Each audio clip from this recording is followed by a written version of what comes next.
So thank you everyone for being here to our McGill Friday noon talk. This is our last noon talk of 2023.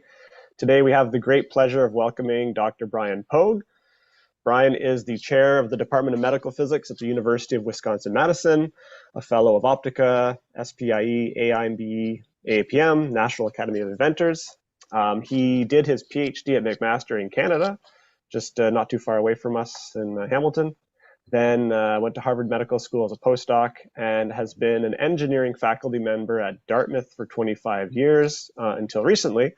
He has transitioned to Wisconsin in 2022, where he is now chair of the program. So I will hand it over to you, Dr. Pogue, with medical physics, Cherenkov, and Flash.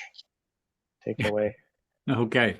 Thanks very much. I appreciate the invitation to talk to you today. I am Canadian, although I've been in the States now for 30 years, close to 30 years. So I'm, a hybrid anyway, and have fond memories of my PhD work at McMaster. So I'll talk to you about my perspective on three things: medical physics, Cherenkov, and Flash. And, you can take it or leave it. It's as I get older and older, I get stronger opinions, but you'll see what I mean. I have two disclosures. I'm president, co-founder of Dose Optics, which I will show a couple of slides on, and editor-in-chief of the Journal of Biomedical Optics.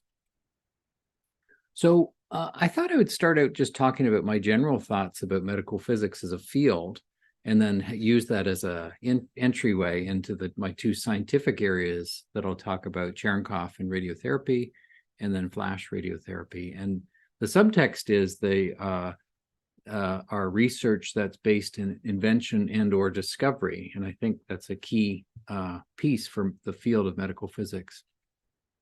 I spent most of my career, 25 years, hidden away in an engineering school, not being a classical medical physicist, but basically teaching biomedical engineering. And that has affected my thought pattern in my research. But because of CAMP-EP and what they did in 2014, we realized we really needed a CAMP-EP graduate program. And so I created this medical physics certificate path in our PhD within biomedical engineering at Dartmouth. And that became the conduit for a lot of the research that I got involved with for the last 10 years. We actually wrote a paper on it just because I thought we should bring out what I think are the strengths of the design of that program, where a medical physics PhD is embedded within an engineering school, because I think there's some real strengths to that. And, the strengths were that the engineering school has all this support for graduate students, which we could take advantage of. They expect you to teach, they have a research focus, they have student support for the first year, student life things. And then I was very fortunate that we bought a floor within the medical center as well, so that brought engineers into the hospital. Radiation oncology, though, we partnered with, and they, of course, bring the access to the clinical resources, have expertise in clinical medical physics and teaching expertise. Our graduate school supported it because they were very supportive of interdisciplinary graduate programs. And in a former part of my life, I was the dean of graduate studies, so I kind of learned how to get stuff done. The faculty volunteered to teach our CAMP-EP classes, and so that was critical. As you faculty know, that if the faculty aren't into it, if they expect to get paid, things get complicated. But if you ask nobody for money, then everything can happen. And biomedical engineering absorbed 3 of the CAMP-EP classes into their curriculum. Cancer Center had all kinds of shared resources. And in the US, there's the comprehensive cancer centers have an amazing set of resources that they're required to give to researchers. And so the key is we asked nobody for money. We banded together as a group of medical physicists and created this program. And so it was really good. I'm going to skip over some of this stuff. I mean, I think the most important thing that I got out of the analysis we did was that the students were phenomenally successful because they were academically focused. And they all went into clinical medical physics, but with an academic mindset. And so we saw an increasing number of, for example, red journal papers, which was one of our major outcomes, and a shift into more and more joint BME and medical physics authors writing papers together. So it occurred to me, and I'm actually working on a study now about designs of medical physics programs. And so this slide I made just to conceptualize that, back in the olden days, most medical physics programs were embedded in radiology.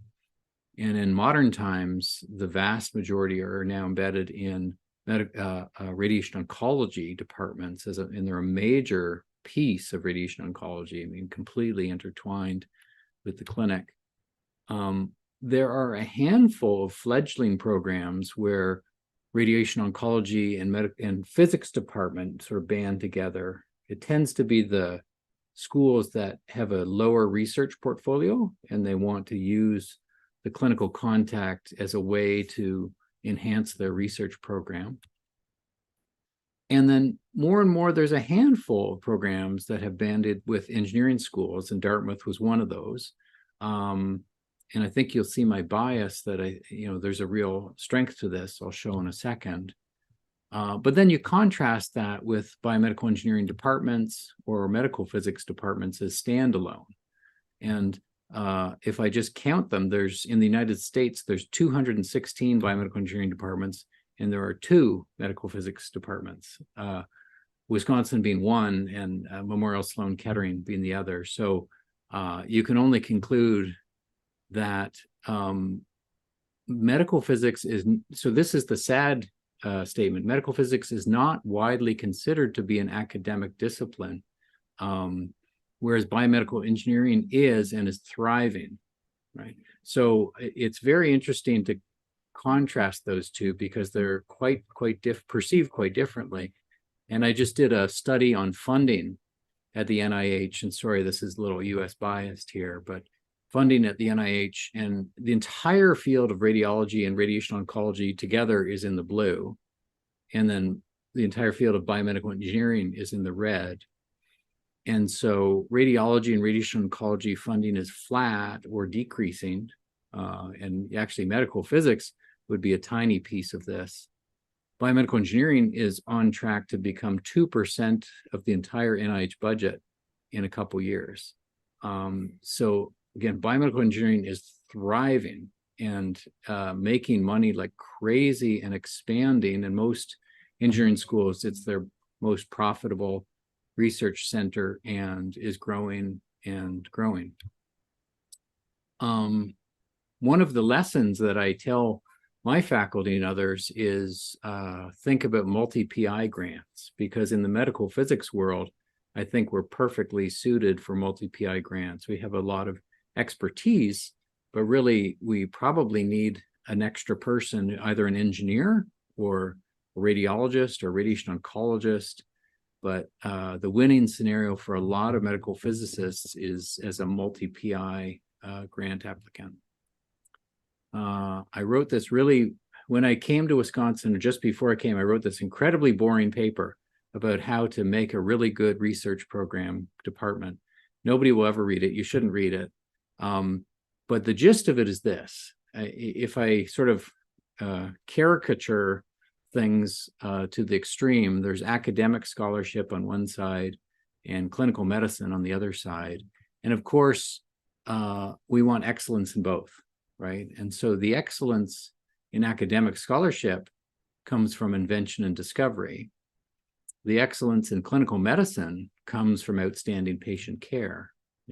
And medical physics has historically sat in between these in a very altruistic way, trying to do both. But I think everybody in the medical physics world recognizes that over the last 20 years, this is kind of what's happened, that the medical physics has grown and been incredibly successful. The field is booming, things are great, but the center of gravity is clearly shifted to clinical medicine substantially.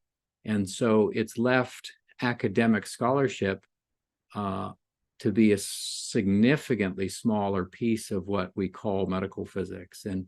And so we've lost a little bit of our invention, and well, we've lost, I would say, the majority of our invention and discovery focus. And so I'm struck, often I get these bulletins, and you probably got this too, this just came out this year, about the 60th anniversary of medical physics, standing on the shoulders of giants. And this poster describes the building the first CT scanner, building the first MRI scanner, Harold Johns making the first cobalt teletherapy unit, Mary Curie, Röntgen making the first X-ray. And I have to ask you, how many of us are actually building that next X-ray machine, or building that next teletherapy unit, or making the next MRI scanner? And we're so busy with clinical medicine that not many of us are doing that anymore. And so that's, just a statement of the field. And so that's partly why I wrote this.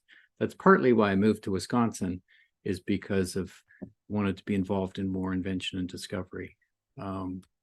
So I have what I call the 5-step program to building a strong research program. And this is what I say to my department, and I say to other departments, is if you want academic success, it's focused on invention and discovery. And you can't lose sight of that, because I talk to a lot of medical physicists who complain that they're not really getting grants, they're not getting departmental support. But usually that's because their research is methods development. And I do methods development too, but I don't get grants on it. So I just, it's important for young faculty, young researchers to think about, are you working on invention and discovery or not? The second step is to partner. And partnering, actually, again, I'm biased. I think partnering with engineering is a winning scenario for medical physics, but it's also partnering with radiation oncologists and radiologists. Multi-PI grant focus, I think, is very important. And the hard truth is that nobody gets institutional support until you do the stuff above. Again, a lot of medical physicists will complain that they don't get institutional support for the research, but it's partly because they're not doing the stuff above this. So that's my message, again, to the clinical medical physics world, is to not lose sight. If you want academic support, you've got to do the stuff above. And then actually the icing on the cake for me is that if you're inventing things, you should be involved in entrepreneurship. And so starting companies is the normal paradigm in biomedical engineering. And that's a critical piece of medical physics as well, both in the past and should be in the future. And so that's what led me 2 years ago, after being at Dartmouth for 25 years, I took the leap to come to Wisconsin because of their medical physics invention and discovery, and the research, education, and entrepreneurship opportunities. And, just if you don't know, in the United States, Wisconsin is a big program. We have close to 100 PhD students, which means we graduate about 15% of all medical physicists in the United States. And it's just this incredible delta function of medical physics at the one University of Madison, Wisconsin-Madison. So for me, it was an incredible opportunity, and continues to be. And then just to show you, this is just sort of a temporal schematic of the startup companies that have come out of our department. And we average, right now, we're averaging about 1 new startup per year. And one of my goals is to make that 2 startups per year. We're handpicking 1 graduate student each year who has some patents and wants to make a go of it. And then we fund them for a couple of years to kick off their company. So that, to me is the logical outcome of inventions, is spinning off startup companies. So with that, that's sort of my bias, my subtext for what I'd like to think medical physics should do. And I'll go through 2 examples, of my own experience. So Cherenkov imaging and radiation therapy is something we developed back in 2010. So we're now about 13, 14 years out. And it was this realization that with the right camera and the right signal processing and technique, we could actually see Cherenkov light coming off the patient during radiation therapy. And just to visualize that here, this is a patient getting stereotactic treatment to a tumor at the back of the eye. Not only can you see the Cherenkov off her tissue, but you can actually see it coming out of the pupil of the eye, showing that the beam had clipped, the orbit of the eye. And so this was published in the Red Journal, as the most downloaded paper back in 2020. So, what is Cherenkov, right? It's a tiny little light signal that comes when you have soft collision energy transfer with any ionizing particle hitting any dielectric media. And so, if you think about a traditional LINAC, a true beam, let's say, it's delivering 2 gray per minute. And I just kind of do the numbers to convert it into light output. It's a certain number of watts per kilogram, watts per cubic centimeter. Cherenkov is probably, let's say, 1% of the energy deposition. So, 99% goes into other things, DNA strand breaks and all that good stuff. Maybe 1% comes off in Cherenkov light. And so you run those numbers, and it's less than a microwatt per square centimeter. And, the room that I'm in is probably 100 milliwatts per square centimeter. So this is really, really low light signal. And then, unfortunately, there's also this 1/r² loss from the tissue to the camera. There's a couple meters between the patient and where the camera is on the ceiling. And so really, you pretty quickly realize it's about picowatts of power that we have to image. And this is really why nobody imaged Cherenkov before, because the light intensity is incredibly low. It's ridiculously low. And so you need a camera that basically does single photon counting. And that's the technological challenge that we got into for this. And so you ask yourself, how could you possibly image this? If you talk to anybody who does single photon microscopy, and you ask them if you could turn the lights on, they would say you're crazy. You can't possibly do this. So a couple things worked in our favor. One, LINACs are pulsed. So the radiation beam that comes out is in 4 microsecond bursts. And so we trigger just to those pulses, and we capture the Cherenkov just during those pulses. And there's a lot of very important things that were built into the cameras. We have a filter, a special lens, a time-gated image intensifier, and then an FPGA on the back end of the camera to do a lot of image processing. And so this is an actual patient who's getting whole breast radiotherapy. And you can see this is the Cherenkov emission coming off their tissue. So it is possible. And just if you care, there's just one little slide here that sort of shows you all the magic tricks. We have a filter on there to suppress background light. We have a special lens that has a very low F number, and it's called a tilt shift lens that shifts the focal plane.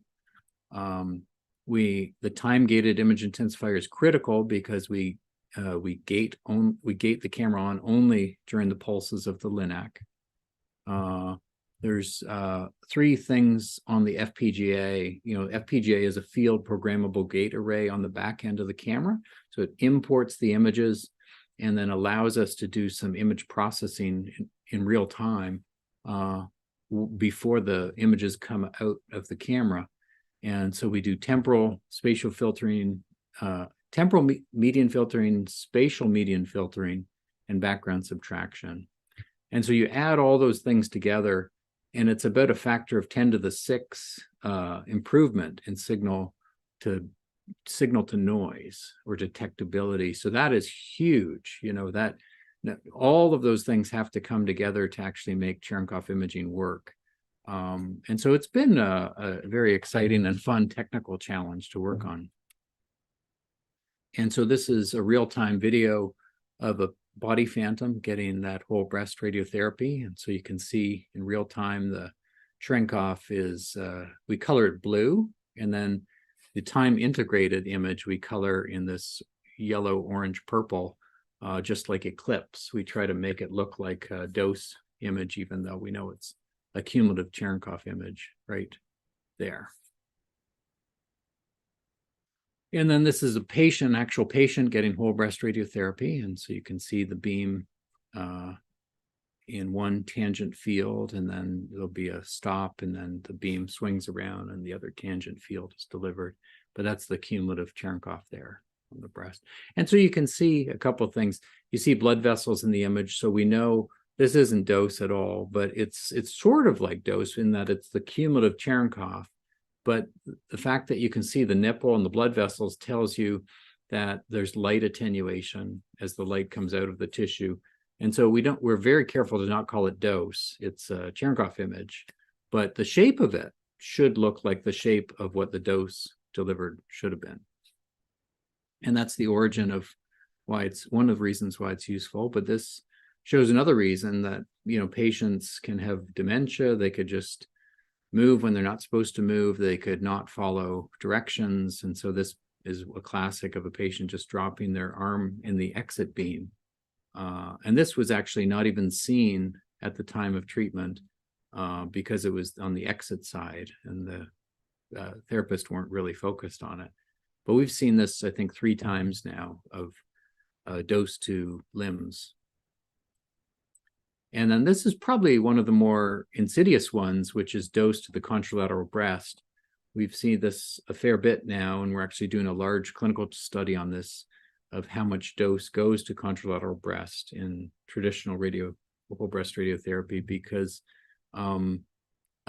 this was actually the first patient we imaged at one of our outpatient centers. And when we just hooked the cameras up and, first patient, we saw dose to contralateral breast that was higher than we thought. But we're doing a study now, but it's not insignificant that we see anywhere from 1 gray to 3 to 4 gray to contralateral breast. And it is well known that in younger women, anything over 1 gray, the contralateral breast does significantly increase secondary breast cancer to the contralateral breast. So that's ongoing. We've published 3 clinical trials on this. One was a prospective trial in the Red Journal. And that was 64 patients that we consented. And we saw minor incidents, but 6 of them, so that was at the level of 10% incident rate, dose to contralateral breast, dose to arms, dose to the chin, and non-ideal bolus positioning were the 4 major things that we saw. And then we were able to use Cherenkov to see the day-to-day delivery accuracy and to see the placement of bolus on the tissue. Let me just get rid of that bubble. We did a retrospective study. So we've installed these cameras now in a couple centers, and they're just being used clinically. Every patient is being recorded. And we did retrospective analysis on one cohort of 622 subjects and observed 9 abnormalities or incidents. Now that's a much lower incident rate, but still the things seen were dose to unintended areas from planning, dose to unintended areas due to positioning, or non-ideal bolus placement. Those were the 3 major categories seen. And in all cases, I think there were I used the imaging to identify opportunities for practice improvement. And then we did a community installation in a non-academic hospital at an outpatient site, and they published this paper in TIPS Radiation Oncology and found several abnormalities: exit dose to contralateral breast, exit dose to the chin, intrafractional patient motion, and interfractional arm variability. They also went ahead and used it for some unconventional things, like using it to do beam to deliver DIBH, and used it in their clinical processes for improving and mitigating just certain issues in delivery. So yeah, so 3 different trials with all pointing to it being a useful system. So, again, I'm involved with the company, right? So I want to fully disclose that Dose Optics is the company, but the use has been progressive and growing. We have 2 different centers at Dartmouth, now installation at Moffitt Cancer Center in Florida, Ohio Health, Aurora Health in Colorado, University of Pennsylvania, and a couple other smaller research centers. And then there's installations in progress in Vermont and in Wisconsin. And you can see this is what they look like now. The camera's up here on a post up in the ceiling. These are the SGRT systems from Vision RT, and they're just, these current installation is positioned right beside that, right there.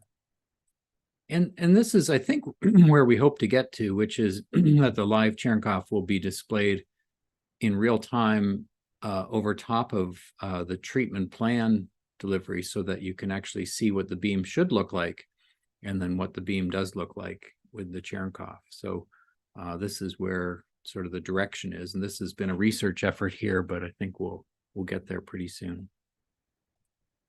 And then on the research side, Savannah Decker is a grad student. She's looking at skin color. Again, light has to get out of the tissue, and so we know skin color is an issue, and we're determining how bad of an issue is it, and it doesn't seem to be critically bad, but we would like to correct for it. And so one of the things that she's shown is that the Cherenkov that comes out is proportional to the skin luminance. So if there's more melanin in the skin, you get lower light output. And so we can, in principle, we can correct for that. And so that's the focus of her thesis right now. She's involved in this clinical trial at Moffitt Cancer Center, where we're imaging a more diverse set of patients and looking at the skin luminosity from color imaging, and then doing a Cherenkov correction for that. And so far, so good. With 8 patients imaged, we can see a linearity between the skin luminance and the dose normalized Cherenkov. So we're pretty optimistic that that will give us a good correction factor and kind of reduce the effect of skin color. We've done a lot of work in the past on scintillator imaging and total body, total skin electron therapy. Again, these patients, we can image their entire skin when they're getting their TSET treatments. Because you can see all the blood vessels here, it's not dose. And so we started putting these little scintillator reflectors on the patients so that we could turn those into absolute dose. That continues to be an area of development for us and a couple other centers. And so the camera picks those up, and there's a little piece of software that calibrates them to known intensity, and then turns that into a dose. And in this paper we published, we could get about 3% accuracy in total dose. This has now been, I would say, largely transferred over to UPenn. They have a grant on this. Tim Zhu is working on it, and so he's imaging patients in TSET and quantifying skin dose this way. In Wisconsin, what we've started working on is total body radiation. And this is a good challenge because these patients get very low dose rate radiation. And so we were interested in whether we could use the cameras to quantify dose to a TBI. And so this is a body phantom where we imaged, and we just proved to ourselves that, the scintillator signal was linear with TLD measured dose. So we think we can do the total body radiation dosimetry this way, and we're exploring with a couple different places doing this in a clinical trial. It's not terribly surprising. I mean, it should work. And the key is, can we design the process to calibrate it and make it accurate? So now, just this is my only fully commercial slide. The Cherenkov cameras are fully commercialized. You can go and buy them. And VisionRT is the company that has the contract for coupling them to SGRT, so surface guided radiotherapy. So now the product is you can have surface guidance imaging of the patient as well as the Cherenkov display in real time. So that's been exciting to, so you can not only see the surface of the patient, but you can see the beam delivery as well. And there's back at Dartmouth, my colleague Peter Bruja has been doing all kinds. He's a camera developer, and he continues to innovate on different ways to image light signals during radiotherapy. And so he's been working with a number of proton centers to develop a custom camera for them. But there you don't see much Cherenkov because the proton beam doesn't spit off much Cherenkov. And so they've made these sort of scintillator sheets that they put on patients and use that to verify delivery to surface dose. They're mostly focused on this for flash radiotherapy, just because they want to verify delivered dose. But anyway, this is a research project ongoing. And so I'll just, summarize this part of it before I go on to flash. Based on our observations in Cherenkov imaging, variations in delivery happen regularly. Patients going from one LINAC to the other, treatment therapists being switched out. And so we've seen that Cherenkov can help improve treatment quality, we think. Cherenkov is now combined with SGRT through the company VisionRT. We can image scintillators if we want to actually get surface dose. And the research that's ongoing is things like confirming dose linearity, interpretation of the images, how to display the images, applications in TSET, breast, and VMAT. And then we think that Cherenkov intensity can be calibrated to dose with the use of color cameras. So we hope that we'll have sort of a two-camera approach, color camera and Cherenkov camera, where one helps the other. And then just in the last handful of minutes, I thought I would talk about some of our flash work. So we have a pretty large flash research effort. And I think of this more as discovery research because, to be frank, nobody knows what flash is or why it works. When you give high dose rate radiation, there's a protective effect. Actually, I guess that's on my next slide. So what is flash? And I'm going to give you the 60-second intro to flash here. So what is flash? High dose rate or ultra fast or both. But when you give radiation this way, very high dose rate, there's some mysterious normal tissue sparing that occurs where there's less damage at isodose conditions. So that's the exciting part, and that's why there's so much discussion of flash. And it's now been observed in lung, in brain, and skin, and colon, and a number of other organ systems. It's largely thought to be an in vivo effect. It's not widely seen in vitro, although there are now a couple of papers showing it at low oxygen conditions in vitro. It's been seen with both electrons and protons, and now photons, I should say. But the mechanism is unknown. And because the mechanism is unknown, it's not thought to be optimized. And there's even disagreement about whether it's repeatable between labs, to be honest. So it's a very fluid research field, very ripe for more discovery research. And so, when I was at Dartmouth, it was very interesting. We went to the radiation research meeting in 2019, and we saw what was happening in flash. And then the COVID shutdown happened in early 2020, and we were bored out of our minds. And we, because we were all locked up at home and couldn't go to work. But then one person could go to work at a time, and we said, we're just going to start doing flash. And so we converted our clinical LINAC to flash, and our head of medical physics let us do that. And then that started a whole cascade of research that has now really expanded to be 20 plus people. We did our first LINAC conversion in 2020. We then showed we could do single pulse imaging. We showed we could quantify oxygen transients in vivo. We then showed we could convert a LINAC back and forth in about 30 seconds.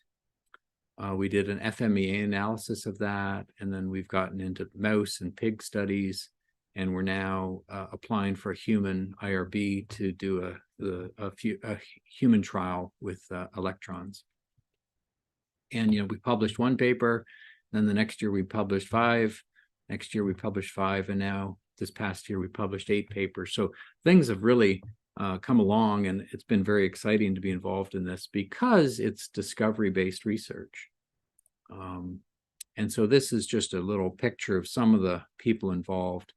And there's roughly sort of 6 buckets of what we're working on. Flash beams and dosimetry is one.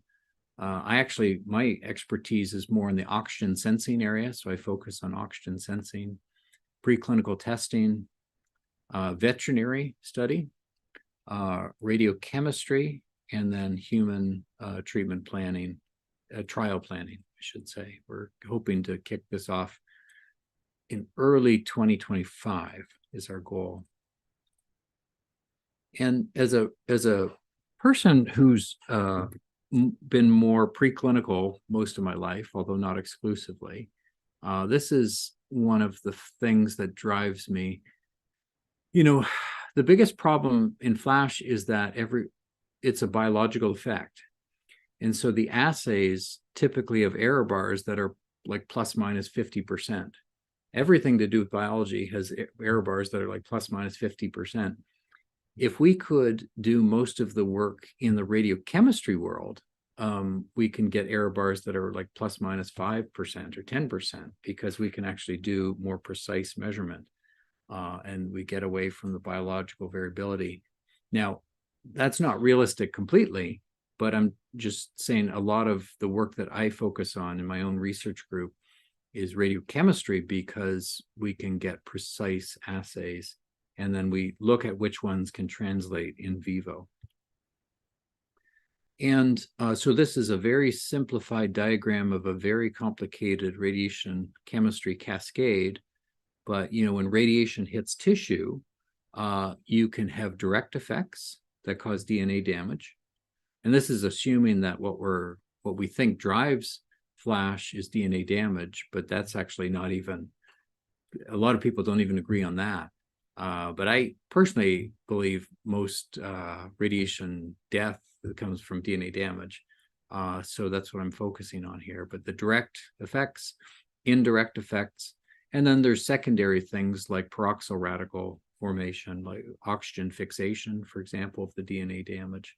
And so those sort of 3 major levels, and there's no agreement, nor is there even likely to be single numbers here, but I just put some rough numbers of, I think most data suggests that the vast majority of damage comes from hydroxyl radicals.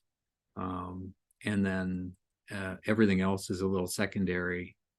But oxygen fixation is an important piece of this. And so this is this idea that oxygen comes in, and when there's a broken protein or an ionized protein, that the oxygen can fix that damage and cause it to be permanent. I'll just say the time scale of flash is microseconds to milliseconds, and so it's a little closer to the time scale of oxygen-mediated damage. And so we wrote this review paper just this year, and I like this figure very much because in a nutshell, it visualizes what I think is an important role of oxygen.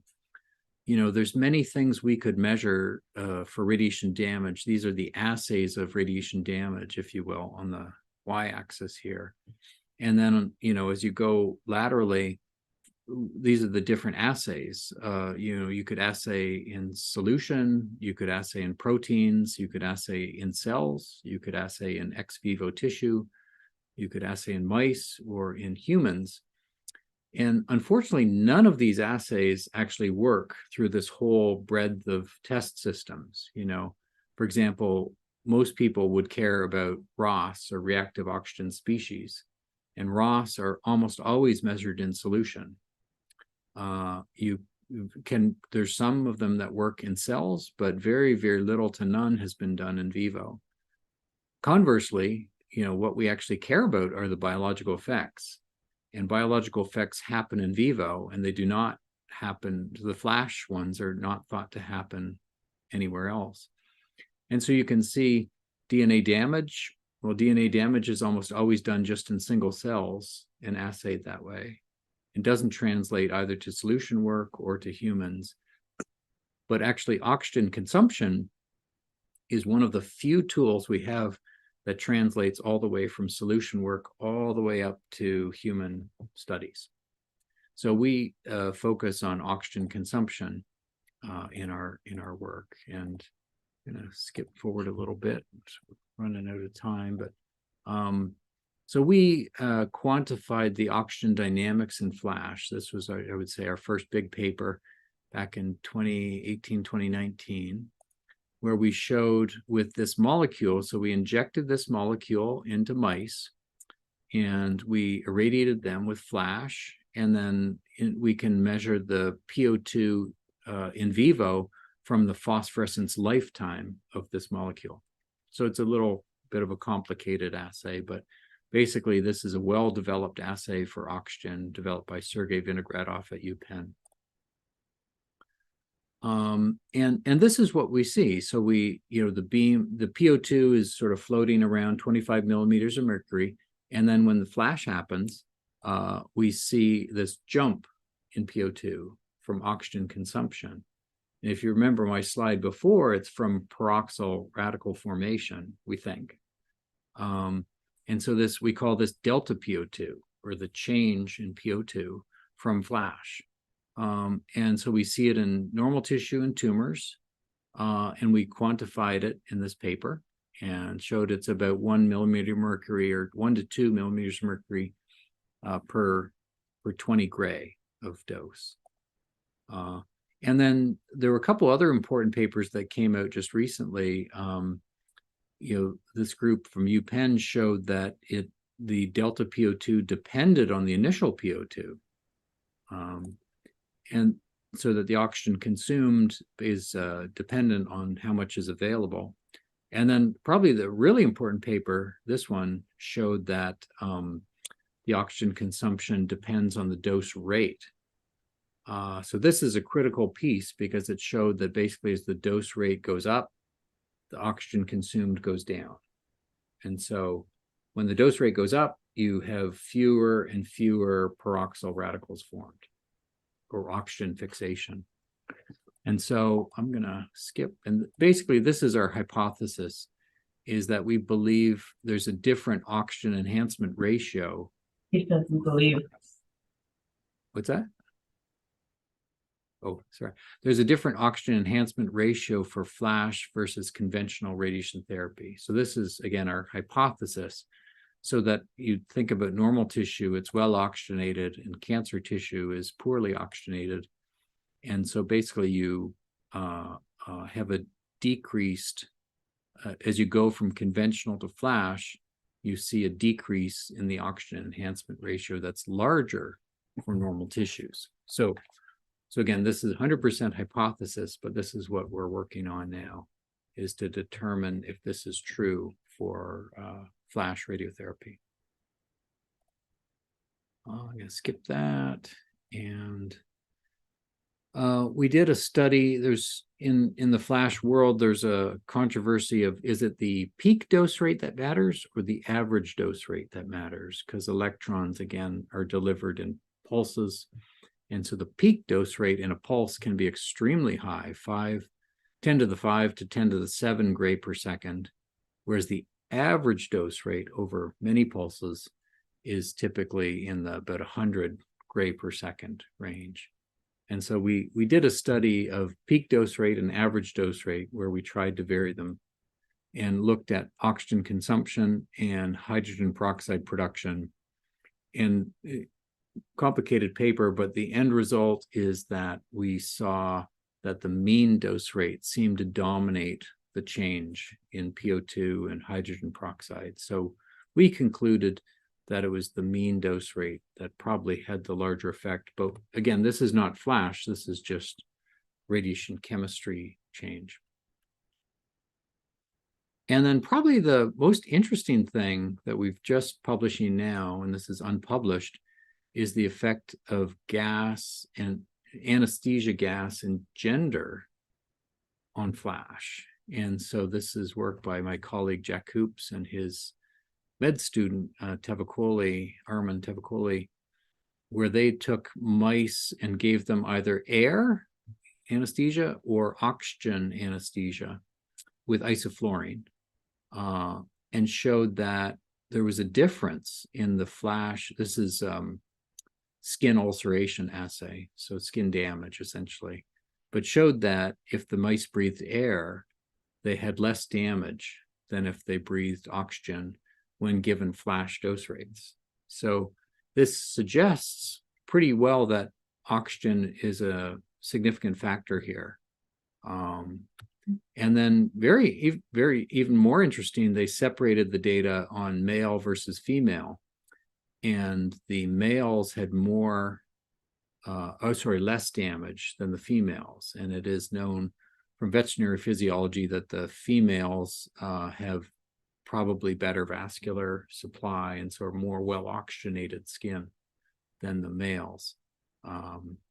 So again, it suggests that oxygen is implicated in the flash effect.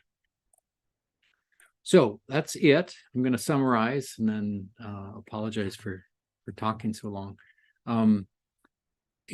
Ultra high dose rate flash timescale is milliseconds to microseconds, and this we think matches the timescale of oxygen radiation chemistry. We have focused on measuring delta PO2 because it can be measured in vivo, and yet most radiochemistry is measured in vitro, and so we think there's a lot of value in using delta PO2 as a tool. It seems to depend both on the initial PO2 and the dose rate. And so we're testing if that's true with the flash effect, but we think it is. And delta PO2 is indicative of peroxyl radical yield. And so again, our hypothesis is that it should actually be indicative of the oxygen enhancement ratio in vivo. These assays were most related to average dose rate. And I didn't get into this, but we're looking at protons versus electrons as well. So this is the group. This is actually a subset of our flash group at Dartmouth and Wisconsin now. And we have, LINAC physics and beam dosimetry folks, Cherenkov and scintillation imaging folks, tissue oximetry and chemistry folks, and then translation radiation biology people in radiation oncology. So I will end there and happy to answer questions.